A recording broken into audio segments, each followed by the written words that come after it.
Siapa sih yang mau mandi tapi terancam sama bakteri dan penyakit? Maunya sih kita mandi pakai air yang segar dan bersih ya. Ya, namanya juga barang, bisa termakan usia.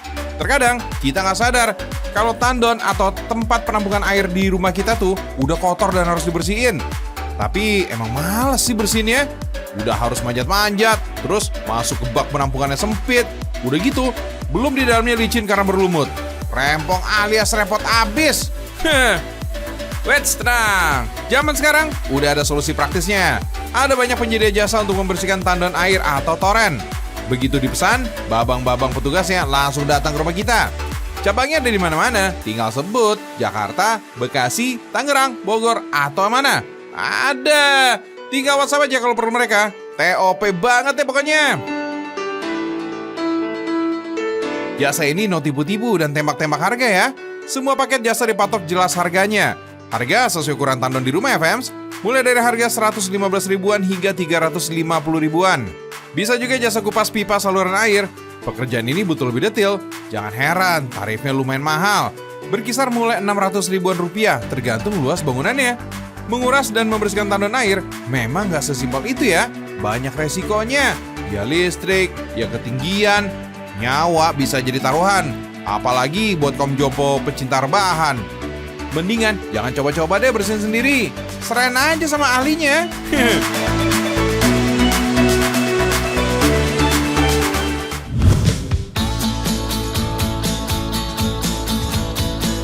Fems, ini bukan parodi tukang-tukang keliling yang kemarin viral itu ya. Bukan. Sekali lagi, bukan.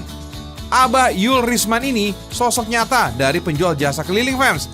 Pria asal Tasikmalaya ini udah 20 tahun bekerja sebagai tukang servis telepon pintar. Hampir tiap hari, Abah berkeliling di gang-gang sempit Jakarta. Terkadang, kakek berusia 68 tahun ini berkeliling di dekat pasar tradisional. Terkadang juga di perumahan. Mula-mulanya ya betulin HP saya sendiri.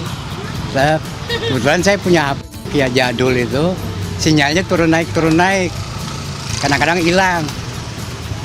Ya udah, saya bongkar ya paling korek-korek antena doang, bagian kan zaman dulu kan pakai antena itu. Ya udah korek-korek doang. Terkadang Abah Yul Risman juga datang jika ada pelanggan yang menghubunginya via SMS atau telepon. Walau fisiknya nggak sekuat dulu, Abah masih lincah membawa tas besar dan koper berisi peralatan. Di koper itu pula tertera nama dan nomor kontak WhatsApp Abah yang dapat dihubungi. Ya, siapa tahu aja ada yang lihat dan membutuhkan jasanya. Abah nggak mau masang tarif mahal kok. Jasa reparasi terkadang nggak sampai 100 ribu rupiah. Tiap handphone, Abah cuma menarik untung antara 20 hingga 30 ribu rupiah aja, Fems. Duh, bener-bener ya perjuangan Abah Yul Risman ini. Beberapa waktu lalu, Abah sempat viral di media sosial Facebook dan Twitter. Di gambar itu, Abah tengah duduk dengan muka letih saat sedang menaiki bus Transjakarta. Abah nggak pernah menyangka banyak orang yang bersimpati padanya. Ya, memang salut sih untuk orang seusia Abah masih bersemangat untuk mencari nafkah walau tak seberapa. Semangat dan mental positif Abah patut banget kita contoh, Fems. Anti nyerah-nyerah klub, ya nggak, Fems?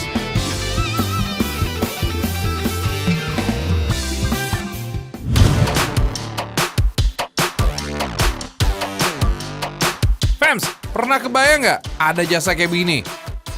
Naik sepeda aja udah ngos-ngosan ya. Tapi ini naik sepeda sambil motretin orang sepedahan. Kebayang lebih capek ya, Fems? Tapi itulah, di mana kerumunan, disitulah ada cuan. Ada Mas Cahyo dan Mas Wito yang melihat peluang emas dari jasa fotografi olahraga sepeda. Namanya zaman sekarang, bersepeda nggak sekedar cari sehat aja, tapi sekalian cari eksistensi. Ya, banyak kan yang pengen tenar? Apalagi di era medsos seperti sekarang. Dan sekarang tuh, pehobi bersepeda dadakan banyak bermunculan, Fems. Kenalin nih, sama Mas Peksi Cahyo. Sebagai juru foto olahraga, namanya cukup terkenal di kalangan atlet dan juga pegiat olahraga. Kalau setiap akhir pekan, ia bersama dengan teman-teman seprofesinya juga aktif memotret pesepeda. Ya, jadi penghasil tambahan yang lumayan tentunya. Meski harus mulai dari jam 6 pagi untuk mencari sudut pengambilan foto terbaik untuk pelanggannya. Untuk menguasai split second moment itu, sebuah gerakan dan sebagainya tersebut, memang sama seperti kita berolahraga, kita juga perlu latihan. Jadi kita harus belajar bagaimana memprediksi sebuah gerakan, atau seberapa siap kita ketika gerakan itu terjadi untuk jadi sebuah karya fotografi seperti itu. Tuh, bener-bener totalitas ya. Dibutuhkan penghayatan untuk melakukan profesi ini. Jadi, sang juru foto juga harus mengalami dan memahami tiap hal tentang bersepeda. Selain dari mulut ke mulut, Mas Peksi juga memakai media sosial untuk menawarkan keahliannya ini. Calon pelanggan bisa melihat hasil karya Mas Peksi ini di laman media sosial miliknya, jadi tahu betul kualitasnya. Ada juga Mas Wito Nugroho yang menekuni pekerjaan jasa ini. Ia memadukan hobi bersepedanya dengan keahlian fotografi.